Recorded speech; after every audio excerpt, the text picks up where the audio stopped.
बिस्मिल्लाहिर्रहमानिर्रहीम। अस्सलाम वालेकुम। Welcome to Safinaz Kitchen. Like करें सफ़ीनाज़ किचन यूट्यूब चैनल को, साथ में घंटी के बटन को क्लिक करें और पाएँ डेली अपडेट्स।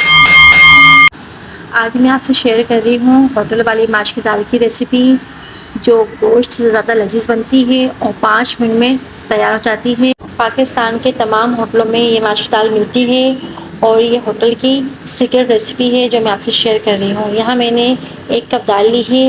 आधा घंटा पहले दाल को मैंने भिगो लिया था और फिर 90% तक मैंने इसे बॉईल कर लिया है। इसे बनाने के लिए मैंने यहाँ पर हाफ़ कप ऑयल लिया है और एक छोटे साइज़ की प्याज को लाइट गोल्डन ब्राउन कर लिया है। यहाँ मैंने तमाम मसाले 1 टीस्पून लिए हैं, जिसमें गरम मसाला, पिसा धनिया, लहसुन अदरक का पेस्ट, नमक और काली मिर्च शामिल है।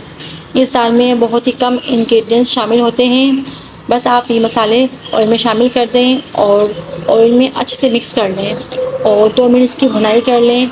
जैसे ही इसकी भुनाई हो जाए और लहसुन अदरक की मज़ेदार सी खुशबू आने लगे, तभी आप इसमें 2 दरमियाने साइज़ टमाटर को छील के कट कर लें और हल्का जायका हरी मिर्चें जैसे कि 8-10 जो आपको पसंद हो आप कट करके इसमें शामिल कर दें और टमाटर को फुल कुक कर लें। आप देख सकते हैं यहाँ टमाटर फुल कुक हो चुके हैं। तो बस अब हम इसमें दाल शामिल कर देंगे और चूल्हे की आंच तेज़ रखेंगे, क्योंकि ये दाल बहुत झटपट तैयार होती है। जैसे ही हम दाल शामिल करेंगे, इसे मसाले में जल्दी जल्दी से मिक्स करेंगे और इसमें हाफ़ टी स्पून काली मिर्च शामिल कर देंगे और इसे भी अच्छे से मिक्स कर लेंगे ऑयल में और इसे डिश आउट कर देंगे। यहाँ हमें दाल की भुनाई बिल्कुल भी नहीं करनी, सिर्फ काली मिर्च अच्छे से मिक्स करनी है ऑयल में और इसे डिश आउट कर लेना है। ऊपर से आप हरी मिर्चें, अदरक का लच्छा शामिल कर दें।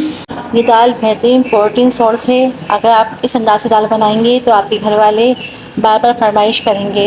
अगर आपको मेरी वीडियो अच्छी लगे तो लाइक करें, शेयर करें, कमेंट्स करें और दुआ में मुझे याद रखें। अपना बहुत सारा ख्याल रखिए।